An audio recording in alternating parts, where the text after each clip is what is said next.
I will be taking all 8 first-round QBs taken by the Browns spanning the entire history of the franchise and ranking them by how much pain they've caused. And if there's one thing Browns fans are familiar with, it's pain.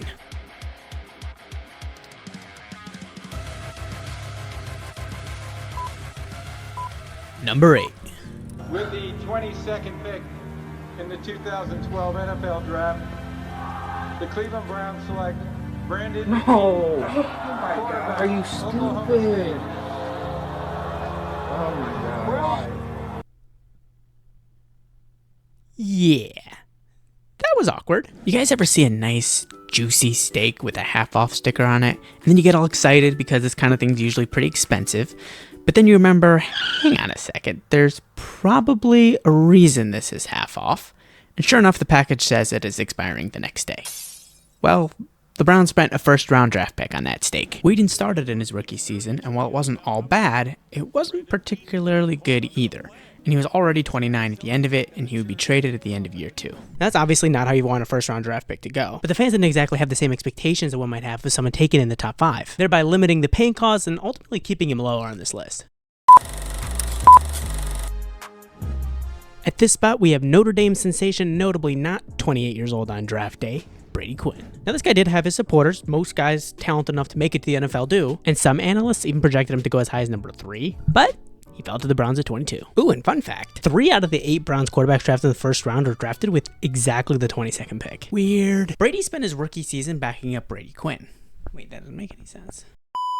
Brady spent his rookie season backing up Derek Anderson, who had a Pro Bowl season. Luckily for Mr. Quinn, in year 2, Derek Anderson, as most Browns quarterbacks do, conveniently remembered he isn't supposed to be good, and the Browns got off to a rocky start, giving Brady Quinn an opening. He arguably played a solid first 2 games, but then suffered a season-ending finger injury. His 3rd year was a roller coaster. He started as QB1, played awful, got benched, came back in week 8, and had one good game tossing 300 yards and 4 touchdowns. But Quinn would get another season-ending injury and would be traded to the Broncos. Ultimately, Brady simply never established himself as a player worth keeping. But he was a lower first-round pick and not a top 5 pick, keeping him a little lower on the list. But then again, he did say this. You got drafted into the Browns. That's the worst culture in the league. Just explain to me how dysfunctional, at what point, Brady, did you go, it doesn't work here? You know, it's funny you asked that question because John Gruden, before a Monday night game, asked me that same question. He goes, do you think you guys can beat the Baltimore Ravens tomorrow? And in my head, I knew I could never say maybe what I was really thinking. But I knew every single game it was an uphill battle because there was dysfunction at every level. As far as ownership, the front office, the coaching staff, and even within the locker room, the players. There wasn't necessarily a sense or a feeling that everyone was all kind of headed in the same direction. So I don't know.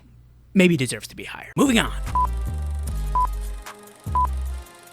Now, for number 3 on our list, this guy had high expectations and actually got to the playoffs. Baker Mayfield was taken with the number 1 pick, and his time with the Browns was rocky. His first game with the Browns was electric and unilaterally praised, and it ignited the fan base in a way I personally have never seen. The fans believed in Baker, and we all thought we had finally found our guy. And proving that, Baker went on to have a very impressive rookie season. He even had the record for most touchdowns by a rookie quarterback, with 27. The hype was real. His time with the team is pretty controversial to this day. Some fans felt like he was trash, and the team only ever won despite him. While others felt he was a solid starter in the league, but just didn't have the necessary support around him, which is often a pretty fair argument for Browns quarterbacks. One way or another, he never got an extension, and the Browns eventually moved off of him. And the pain of what was once a unanimously good QB, leaving the team without an extension, was a tough one.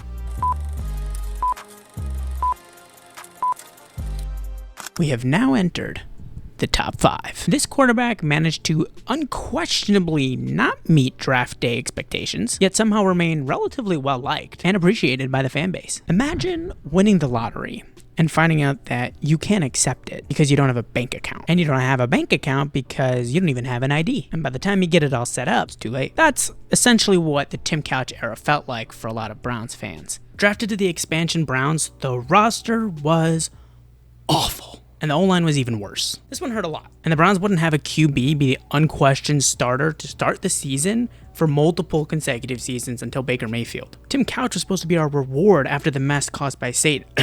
Art Medell, he led the Browns to the only playoff appearance between 1999 and 2020, but was ultimately marred by injuries and poor play. Although many feel he was unfairly criticized due to the Browns' abysmal offensive line, I was too young at the time to remember, so I can't give my thoughts on something so nuanced. But one thing is for certain, when the Browns called his name with the number 1 pick, this is not what they had in mind. And anything less than a franchise guy at number 1 is a disappointment, straight up.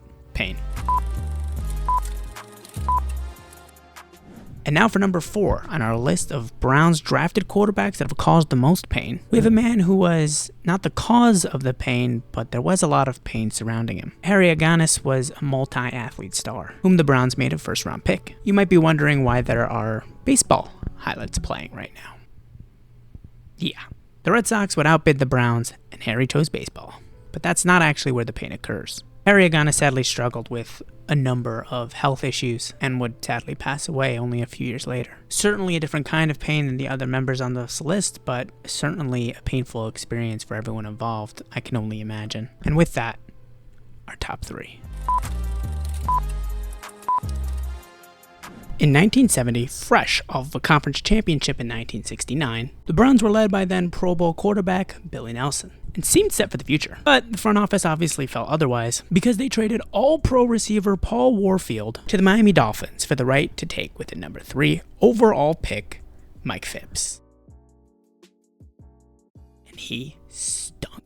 He more or less rode the bench for years 1 and 2, but in year 3, he would get his chance, and actually led the Browns to the playoffs. And it was all downhill from there. Mike Phipps threw not 1, not 2, not 3, not 4, 5 interceptions in a tough loss to the Dolphins. And he followed that up with a season in which he threw a grand total of 9 touchdowns and 20 interceptions. He would of course get benched for Brian Sipe. And that was the beginning of the end for Mike Phipps in a Browns uniform. This one ranks highly because the Browns traded an all-pro to get the pick and then used that number 3 pick to get a QB who didn't do much of anything for us. But he is not the worst draft pick in Browns history because at least he played. Yeah, that's right. In 1954, the Browns were on top of the world, winning championships with Hall of Famer Otto Graham leading the way. And the Browns clearly thought they were about to pull off a Brett Favre to Aaron Rodgers. The Browns selected Bobby Garrett with the number 1 overall pick, and then awarded him a then record contract for $15,000 per year, plus a $5,000 signing bonus. Calculating for inflation, that's roughly $170,000 for the salary and $57,000 for the bonus in today's money. Bobby Garrett then proceeded to never play a single game for the Browns, as he had military requirements, which was, of course, a lot more common at the time. The Browns responded by dealing him to the Packers. Fair move, considering he wasn't going to play for the Browns, and then reacquired him when his service was up. But of course, he never saw the field anyway. Obviously, life had other plans for Bobby Garrett, and it was most certainly a very different era. But no one drafts a QB number 1 overall with the intention of never playing him. An absolutely brutal result. And number 1 on this list, and perhaps the most obvious, the most infamous, the electrifying, the polarizing, Johnny Manziel. The Cleveland Browns select Johnny Manziel, quarterback, Texas A&M.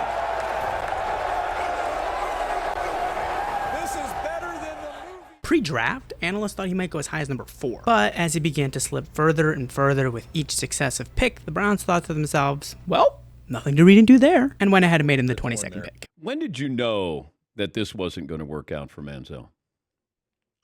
Well, shortly after we drafted him, he vanished in the spring. We were in the middle of OTAs and the coaches couldn't find him.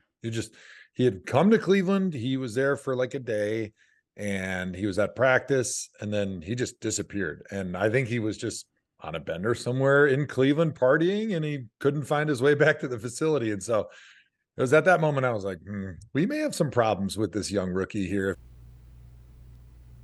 You know what, though? One of the most important lessons I have ever learned is that there are 2 sides to every story. Looking back on it now, I would say I absolutely 100% lost their respect. Why wouldn't you? If I was one of them looking back at what I was doing and your decisions that you make off the field impact if I put food on mine, yeah, I'd feel some type of way, 100%. I would say we wasted a draft pick to go get this guy who doesn't give a fuck. You don't understand when people come up to us like, what the hell is your son doing? And I didn't really feel that until my mom said that. She just broke down. She was crying, and I saw the trickle-down effects of what I was doing in my daily life that were meaningless and pointless and selfish. Manziel admits there's no one to blame but him. Run-ins with the law, a domestic assault charge that was dismissed in November after he agreed to attend an anger management course, and his well-documented partying and drinking. This is the kind of stuff you'd expect to hear from someone you just picked up from a rehab center. Not a guy who had people talking about him like this. 9 National Football League teams that needed a quarterback last night passed on Johnny Manziel, starting with the Houston Texans, who will forever regret passing on Johnny Manziel. And in a minute, I will go right down the list of teams that will forever regret passing on Johnny Manziel, who pretty soon will change football life in Cleveland, Ohio. One day, I am predicting, Johnny Manziel will become even bigger in the city of Cleveland than his buddy and business partner LeBron James ever was in the city of Cleveland. As it turns out, the Browns should have picked up Manziel from the airport and dropped him right off at a rehab center. The stories that came out of his tenure ranged from hard to believe to straight up comical. I had multiple sources telling me at that time that, hey, listen, we might want to look into this. Word has it that Johnny Manziel was actually in Las Vegas on Saturday night at a popular nightclub on the Strip, and then it got into the details that obviously when you first saw them yesterday, it sounded a little cuckoo. But again, I've been told by multiple people that he had the wig on, there was a fake mustache involved, he had a hoodie that he was wearing throughout the night, glasses as well. There were parts at the night, during the night at the club where it was later on, obviously, the fake mustache fell off, so it was complete chaos, evidently. Oh, brother. Simply put, Johnny Manziel was an absolute mess of not just a quarterback, but a human being. And I don't mean that to dog on him. I mean that to say this man needed therapy, not a multi-million-dollar contract. He had issues way beyond the football field. Thankfully, he has shown some signs in various interviews and podcasts of some remorse, even some regret, coming from a sincere place. I just hope that Johnny has gotten to a place where he can find peace within himself and lead a healthy, stable life. That being said, I think Johnny himself would agree that his tenure with the Browns was a painful experience all around, from a football perspective and from a life perspective. And for that reason, I believe Johnny is the only correct number one choice for this list. And I believe he has caused more pain than any other QB the Browns have ever drafted in the history of the franchise.